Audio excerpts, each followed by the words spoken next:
کہ ہم دو کام کر لیں۔ ایک یہ ہے کہ اللہ تبارک و تعالی سے مانگیں، اور دوسرے نمبر پر کوشش کر لیں، محنت کر لیں، جد و جہد کر لیں۔ قرآن کریم سورہ یوسف میں ہے، جب عزیز مصر کی بیوی نے حضرت سیدنا یوسف علیہ السلام کو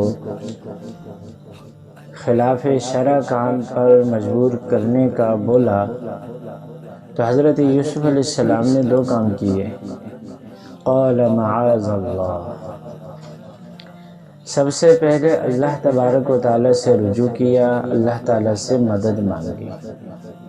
دوسرے نمبر پر واستبق الباب وقدت قمیصہ من دبر، حضرت یوسف علیہ السلام نے دوڑ لگائی تو پیچھے سے اس عورت نے بھی دوڑ لگائی۔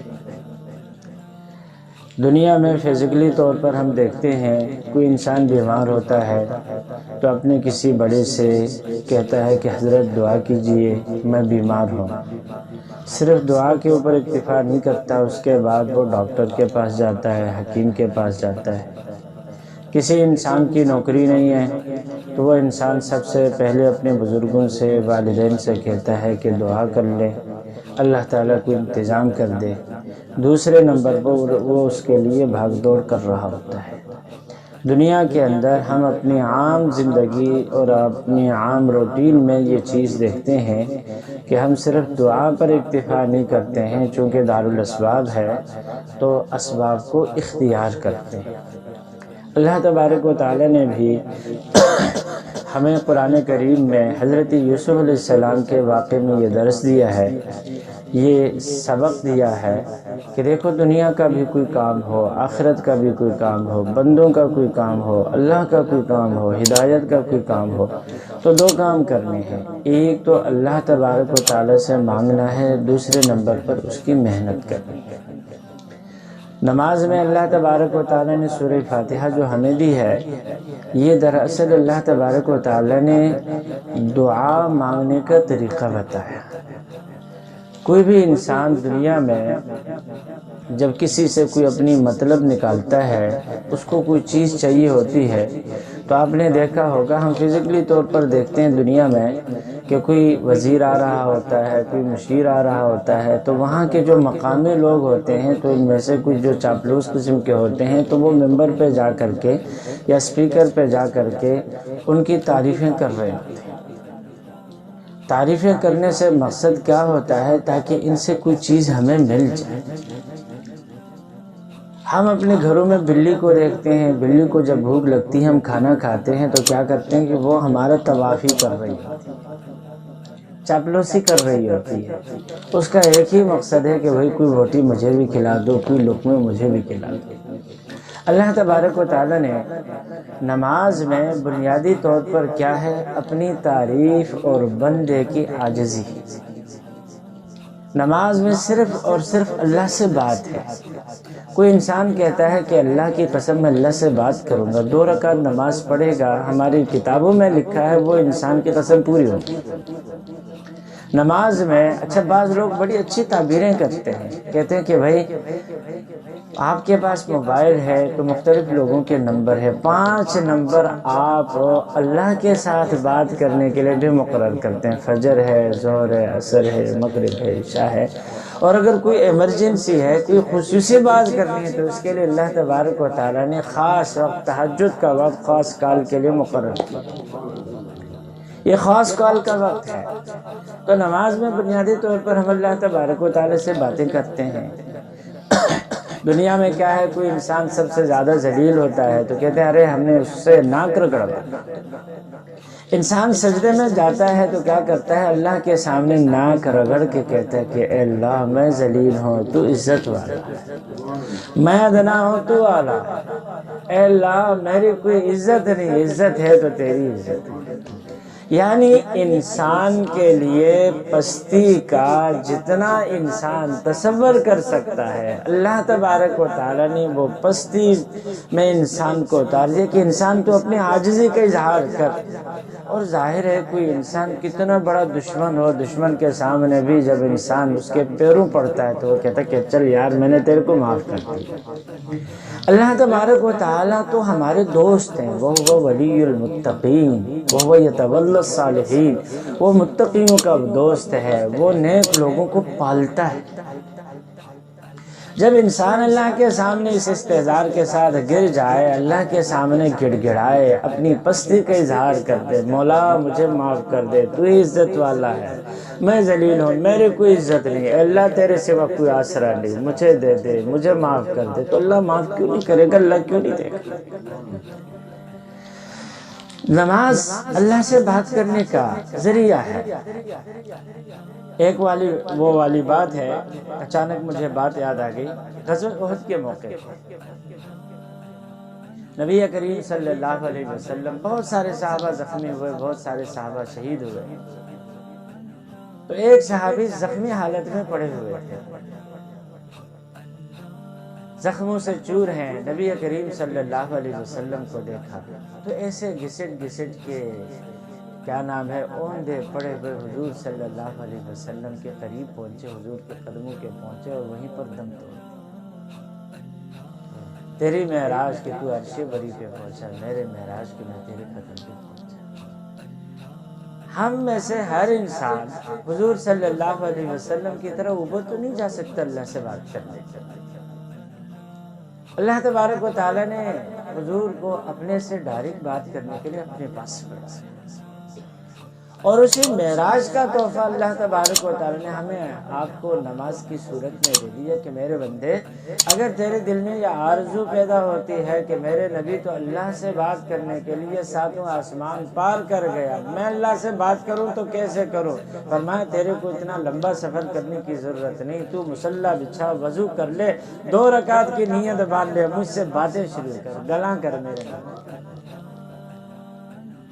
تو انسان بیٹھ کر کے جب اللہ سے بات کرتا ہے نا، تو اللہ تبارک و تعالیٰ سے بات کیا ہے، چھوٹا بڑے سے بات کرتا ہے تو کیا کرتا ہے؟ مانگتا ہی ہے۔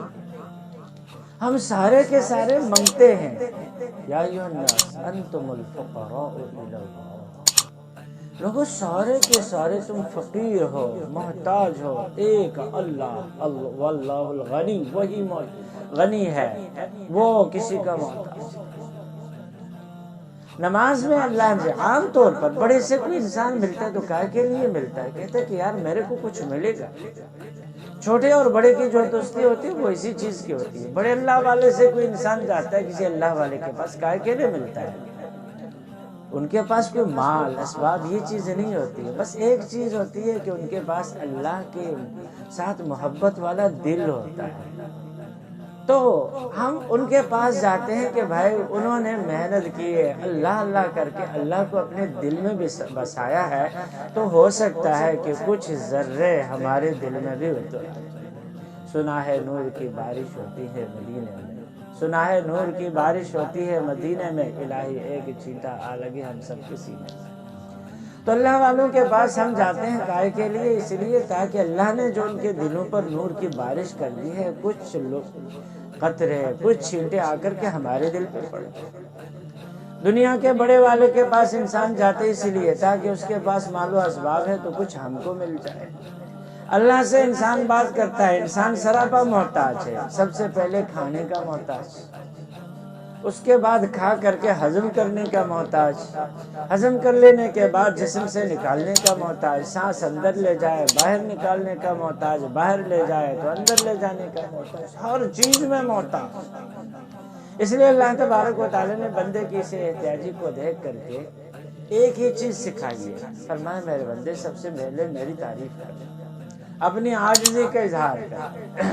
جج کے سامنے اللہ تعالیٰ آپ کو نہ لے جائے کسی عدالت کے بکھیڑے میں نہ ڈالے، جج کے سامنے جب بندہ کھڑا ہوتا ہے نا تو ایسا سر جھکا کر کے ہاتھ باندھ کے کھڑا ہوتا ہے، اپنے آپ کو مجرم سمجھ کر کے۔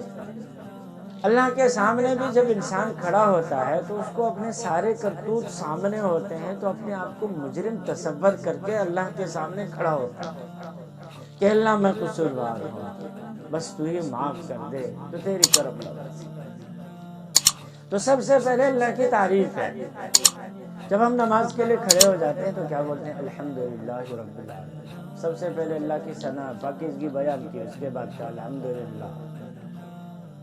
ہم لوگ پتہ نہیں کس کس تصور میں ہوتے ہیں، یقین جانیے ہم جتنے بھی غافل ہو کر کے بھی جب نماز میں کھڑے ہو جاتے ہیں اور کھڑے ہو کر کے کہتے ہیں الحمدللہ، اللہ عرش سے جواب دیتے ہیں حامدنی حامدنی عبدی۔ آج تو ہم کہتے ہیں ماں باپ سے بات کرنے کے لیے ٹائم نہیں ہے، بہت بزی جا رہے ہیں، بڑا مصروف ہے، فون بھی نہیں کر سکتے، بات بھی نہیں کر سکتے، ارے انتقال کر کے دعا بھی نہیں کر سکتے، بڑے مصروف ہے، ٹائم ہی نہیں ہے۔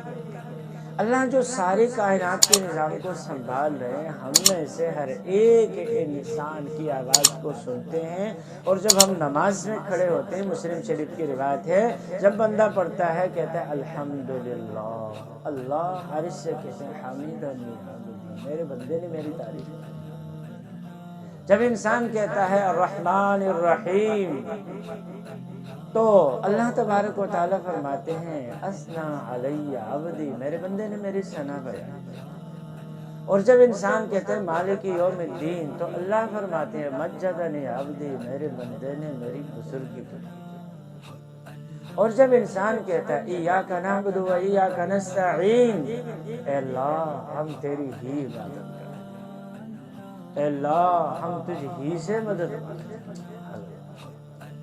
یہ جو میراثی لوگ ہوتے ہیں نا، کسی خاندان کے میراثی لوگ ہوتے ہیں، ہمارے گاؤں میں بھی میراثی ہوتے ہیں، ڈوم ہوتے ہیں، وہ اسی خاندان کا کام کرتے ہیں، ان کو اپنے مطلب نکالنے کے بڑے گرائے ہیں۔ جب وہ کچھ مانگ رہے ہوتے ہیں شادی پہ، غمی پہ، کہتے ہیں کہ بھائی ہمارا تو کوئی اور نہیں، ہمارے باپ دادا کے آپ ہیں، آپ ہی ہمارے سب کچھ ہیں۔ اب خوشی کے موقع پہ آپ ہمیں خوش نہیں کریں گے تو کس کو خوش کریں گے؟ یہاں پر بھی اللہ تبارک و تعالی نے ہمیں یہی چیز سکھائی ہے کہ اللہ ہم تیری ہی عبادت کرتے ہیں، تیرے سوا کوئی نہیں ہے ہمارا، اللہ ہم محتاج ہیں، تجھ ہی سے مدد مانگتے، تیرے سوا ہمارا کوئی نہیں مدد مانگنے کے لیے، نہ کوئی دیوتا، نہ کوئی آقا، نہ کوئی مولا، نہ کوئی اور، اے اللہ بس تیری سامنے جھکتے ہیں، تجھ ہی سے مانگتے ہیں۔ اب مانگے تو کیا مانگے؟ اللہ تبارک و تعالی نے بنگلے، کوٹھے، ریل پیلس، بڑی دنیا کی جائیداد، بادشاہتیں، یہ چیز نہیں مانگی ہے۔ بندے کے لیے جو سب سے کارآمد چیز تھی نا، اللہ تبارک و تعالی نے وہ مانگنے کا بولا، فرمایا اہدنا الصراط المستقیم، میرے بندے اگر مجھ سے مانگنی تو ہدایت مانگ لیا کر، تیرے کو ہدایت مل گئی، سب کچھ مل گیا۔ تو ایک تو یہ ہے کہ ہم اللہ تبارک و تعالی سے توجہ کے ساتھ مانگیں ہدایت، جتنی اللہ سے مانگیں گے اللہ تبارک و تعالی اتنی زیادہ ہدایت۔ اور ہدایت جس طرح سے دنیا میں کسی انسان کو اگر مال کی طلب لگ جائے تو وہ کبھی بس نہیں کرتا کہ یار ابھی بہت کما لیا، ہو گیا بس، اب میری پشتیں بھی بیٹھ کے کھائیں گے نا، کمی نہیں ہوگی۔ ہدایت بھی کسی کو اگر لگ جائے نا ہدایت کی طلب، ساری زندگی ہدایت ہدایت ہدایت مانگتا جائے گا، مانگتا جائے گا، مرتے دم تک ہدایت کی آرزو ختم نہیں ہوگی۔ اس لیے کہ جنت کی بلندی اس کی کوئی انتہا نہیں ہے، تو ہدایت کی بھی کوئی انتہا نہیں، ہدایت کی انتہا جنت۔ ایک چیز ہے، نبی کریم صلی اللہ علیہ وسلم سے بڑھ کے اس دنیا میں کوئی عالم نہ آیا ہے، نہ آئے گا اور نہ ہے۔ قرآن کریم میں ہے وَقُلْ رَبِّ زِدْنِی عِلْمًا، نبی کریم صلی اللہ علیہ وسلم سے بھی کہا گیا کہ میرے نبی آپ یہ کہہ دیجئے کہ اللہ میرے علم میں اضافہ۔ ساری زندگی ہم ہدایت مانگتے رہے، اللہ تبارک و تعالیٰ دیتے رہے، پھر بھی کمال ہدایت تک ہم نہیں پہنچے۔ کمال ہدایت تک دنیا میں ایک ذات پہنچی ہے، میرے اور آپ کے سرتاج نبی کریم صلی اللہ علیہ وسلم، ان کے سوا کوئی نہیں پہنچ سکتا۔ اب دنیا میں کوئی انسان کمال تک پہنچنا چاہتا ہے تو وہ کیسے پہنچے گا؟ اس کے لیے ہمارے پاس لقد کان لکم فی رسول اللہ اسوۃ حسنہ، حضور صلی اللہ علیہ وسلم بہترین سیمپل، حضور صلی اللہ علیہ وسلم بہترین بنے۔ جو انسان حضور کا جتنا کامل غلام بنے گا وہ انسان اتنا کامل انسان بنے گا۔ انسانیت میں کمالیت، عبودیت میں کمالیت، عبدیت میں کمال اگر کسی کو ملا تو نبی کریم صلی اللہ علیہ وسلم۔ تو عبادت میں اللہ تبارک و تعالی نے ہمیں جو بنیادی چیز سکھائی وہ کیا ہے؟ اللہ سے ہم ہدایت کا۔ ہدایت کی بھی کئی قسمیں ہیں، پھر اس میں بس ہدایت کی انتہا کس میں ہوتی ہے؟ اللہ کی عبادت۔ وَاعْبُدْ رَبَّكَ حَتَّى يَأْتِيَكَ الْيَقِينُ، نبی کریم صلی اللہ علیہ وسلم کو ارشاد ہے، فرمایا کہ موت کے آنے تک اللہ کی عبادت کرے۔ جس انسان کی 24 گھنٹے کی زندگی عبادت بن گئی تو وہ انسان بندگی بے آیا، زندگی آمد برائے بندگی، زندگی بے بندگی شرم۔ جس انسان کی زندگی بندگی بن گئی وہ انسان کی زندگی زندگی بن گئی، جس انسان کی زندگی بے بندگی بن گئی وہ انسان شرمندگی سوا کچھ نہیں ہے دنیا کے اندر بھی مرنے کے بعد۔ عجیب چیز ہے، کل پرسوں ہی میں کچھ پڑھ رہا تھا تو کسی خاتون نے نہلایا اور نہلانے کے بعد اس کی ماں اور بہنوں کو بتایا، کہا کہ بہت ساری عورتوں کو میں نے نہلایا لیکن اس بچی کو نہلانے کے بعد مجھے جو چیز ملی ہے کسی خاتون کے میت پہ وہ چیز ملی۔ ماں نے پوچھا کیا؟ کہنے لگی پتہ نہیں کیا ہے، میں مختلف میتوں کو نہلاتی ہوں تو اس میں کیا ہوتا ہے، کسی کا چہرہ بگڑا ہوا ہوتا ہے، کسی کا منہ ٹیڑھا ہوا ہوتا ہے، کسی کے چہرے سے وحشت ٹپک رہی ہوتی ہے، کسی کا وجود کیسا ہوتا ہے، کسی کا وجود کیسا ہوتا ہے۔ اس بچے کو جب میں نے نہلایا تو نہلانے کے بعد اس کے چہرے سے ایک نور سا نکل رہا تھا، میرا جی چاہتا تھا کہ میں اس کو دیکھتی رہوں۔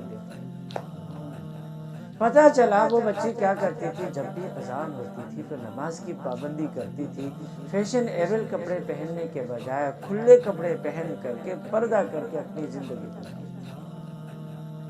تو جو انسان جتنا حضور کا متبع بن جائے وہ انسان اتنا کمال کو پہنچتا ہے۔ شیخ سعدی رحمہ اللہ نے گلستان میں لکھا ہے، فرماتے ہیں کہ ایک اللہ والے کے پاس ایک آدمی آیا، ایک عرصے رہنے کے بعد وہاں سے جانے لگا، کہنے لگا کہ بھائی، اللہ والے پوچھا کہ تم کیوں جا رہے ہو؟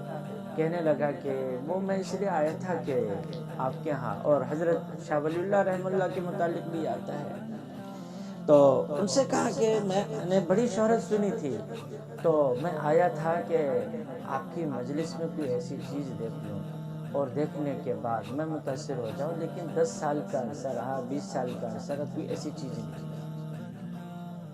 فرمانے لگے اچھا کیا دیکھنا چاہتے تھے؟ کہنے لگے جیسے کوئی کرامت ہوتی ہے، اس طرح کی چیزیں۔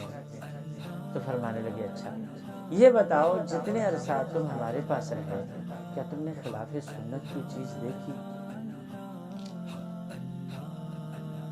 کہنے لگے خلاف سنت کوئی چیز نہیں۔ حضرت مجدد رحمہ اللہ بھی یہی فرماتے ہیں، کہتے ہیں کہ سنت کی پیروی کرنا 1000 کرامتوں سے بہتر۔ تو کہنے لگے بھائی اس سے بڑھ کے کیا کرامت ہو سکتی ہے؟ اس سے بڑھ کے کیا کرامت ہو سکتی ہے؟ جس انسان کے 10 سال کی زندگی میں، 20 سال کی زندگی میں خلاف سنت کوئی کام نہ دیکھا گیا ہو، اس سے بڑھ کے کوئی کرامت ہو ہی نہیں سکتی۔ تو انسان اگر کمال چاہتا ہے تو کمال کس چیز کے اندر ہے؟ کامل حضور صلی اللہ علیہ وسلم کی اتباع کرنا۔ جو انسان حضور صلی اللہ علیہ وسلم کی زندگی کی جتنی اپنی زندگی میں کاپی کرے، حضور صبح کیسے اٹھتے تھے، حضور شام کو کیسے سوتے تھے، حضور صلی اللہ علیہ وسلم رات کو کیسے عبادت کرتے تھے، حضور صلی اللہ علیہ وسلم دن میں کیسا گزر بسر کرتے تھے، حضور کا سلوک گھر والوں کے ساتھ کیا تھا، حضور صلی اللہ علیہ وسلم کا سلوک مہمانوں کے ساتھ کیا تھا، حضور کا سلوک مزدوروں کے ساتھ کیا تھا، حضور صلی اللہ علیہ وسلم کا سلوک محتاجوں کے ساتھ کیسا تھا، حضور کا سلوک قیدیوں کے ساتھ کیسا تھا۔ یہ جو حضور صلی اللہ علیہ وسلم کی زندگی ہے، اس حضور کی زندگی کو انسان جتنی اپنی زندگی میں لائے گا اتنا وہ کامل انسان، اور جو انسان حضور کی زندگی سے جتنا دور ہوگا اتنا وہ انسان ناقص ہوگا۔ دوسرے الفاظ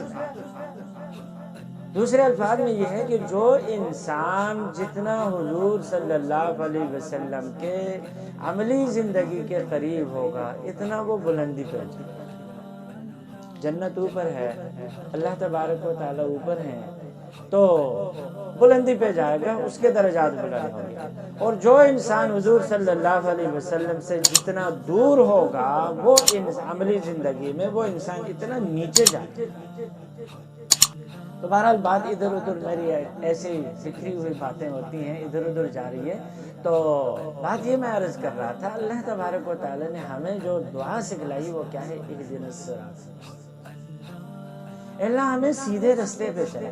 دو چیزیں اس کے معنی ہوتے ہیں، ایک کہتے ہیں اراۃ الطریق، دوسرا کہتے ہیں ایصال المطلوب۔ اراۃ الطریق یہ ہے کہ مثلا عبدالحمید صاحب سے کسی نے پوچھ لیا، کہا کہ حضرت صاحب کے گھر جانا ہے، آپ چلے جاؤ۔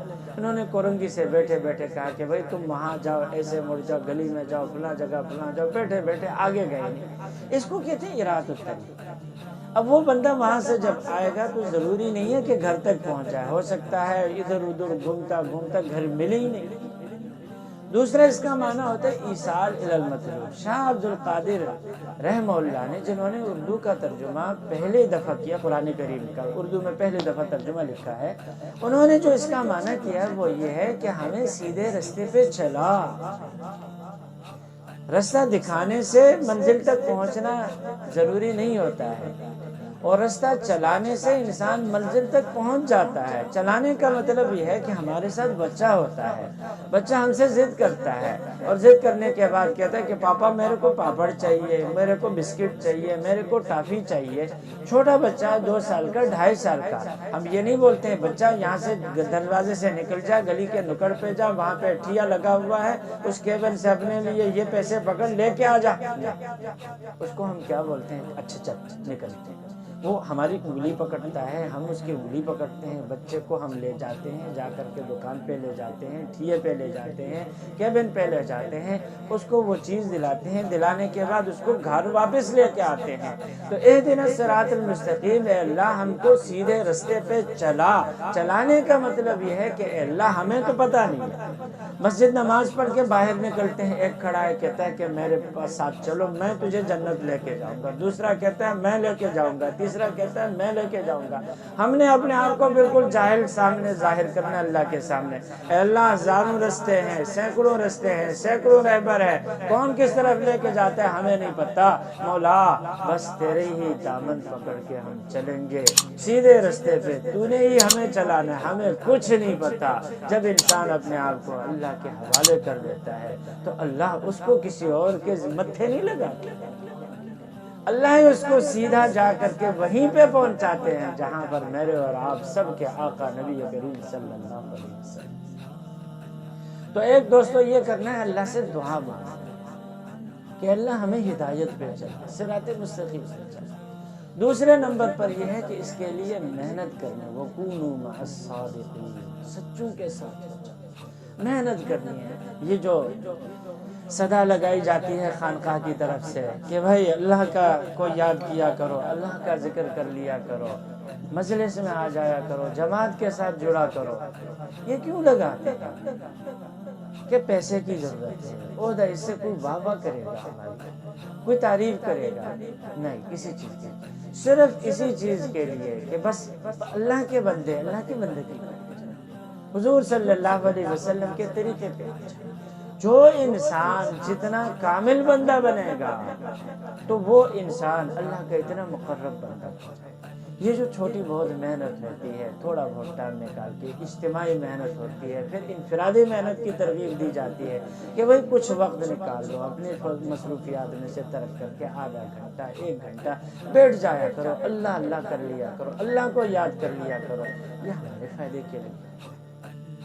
ہم تھوڑا سا ٹائم نکالیں. دیکھو ہم سب اللہ کے پاس ہیں اور جانا کس کے پاس ہے؟ اللہ کے پاس. کہیں پر بھی جائیں سورہ رحمان پڑھیے، یا معاشر الجن والانس سے قاری صاحب بیٹھے ہوئے ہیں، یا معاشر الجن والانس ان استطعتم ان تنفذوا من اقطار السماوات والارض فانفذوا لا تنفذون الا بسلطان. ساری کائنات میں گھومو اے انسانوں، اے جنات، سب کوشش کرو اللہ کی قدرت سے باہر نکلنے کی، نہیں نکل سکتے الا بسلطان، مگر ایک اللہ کے حکم سے. اللہ کا حکم ہوتا ہے، چوکیداروں کے بیچ میں انسان بیٹھتا ہے، عزیزوں کے بیچ میں ہوتا ہے، سوچا بھی نہیں ہے، ایک سیکنڈ میں نکل جائے. ایک مولوی صاحب تقریر کر رہے تھے، تقریر کرتے کرتے ایسے ایک بادشاہ اپنے ہم نشینوں کے بیچ میں بیٹھا ہوا تھا، ساری طرف سیکورٹی ہے، وہیں پہ اسرائیل آ گئے، ان کی روح نکال دی وہیں پہ.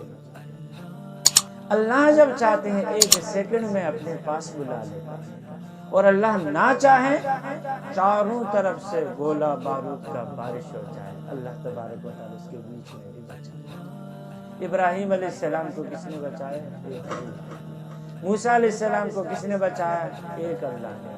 میرے اور آپ کے آقا نبی کریم صلی اللہ علیہ وسلم کو 19 تلواروں کے نیچے سے کس نے نکالا؟ ایک اللہ. بچانے پہ آئے کوئی نہیں مار سکتا، اور اللہ مارنے پہ آئے کوئی بچا نہیں سکتا. آخر ہماری انتہا ہوتی اللہ کے پاس. تو بس یہ محنت ہوتی ہے، بھائی جانا تو اللہ کے پاس ہے نا، اس لیے پہلے سے اس سے دوستی کرتے ہیں. کسی ملک کے ہاں جانا ہوتا ہے، کسی مثلاً ہم نے اگر سعودیہ جانا ہے عمرے کے لیے، حج کے لیے، تو یا پہلے سے ویزا لیتے ہیں یا نہیں لیتے؟ ویزا لینے کا کیا مطلب ہے؟ ان کے ساتھ تعلق بنا، ان سے درخواست کر دی ہم تمہارے پاس آتے ہیں، اپنا نام ان کے پاس لکھوا لیا، اب ان کے پاس جانا ہے. تو بھائی جب اللہ کے پاس جانا ہے تو پہلے ویزا تو لگوانے کا مسئلہ. بس یہی محنت ہوتی ہے. ہم دنیا میں جتنا اللہ کا نام لیتے رہیں گے اتنا پکا ٹھپا لگے گا، ویزا لگ جائے گا. جب اللہ کے پاس جائیں گے تو اللہ تبارک و تعالیٰ کی طرف سے استقبال ہو جائے گا. اتنی سی بات ہے، ہمارا اپنا ہی پیدا ہے. اللہ تبارک و تعالیٰ ہم سب کو نیک اور ہدایت نصیب فرمائے اور صحیح راستے کی رہنمائی فرمائے.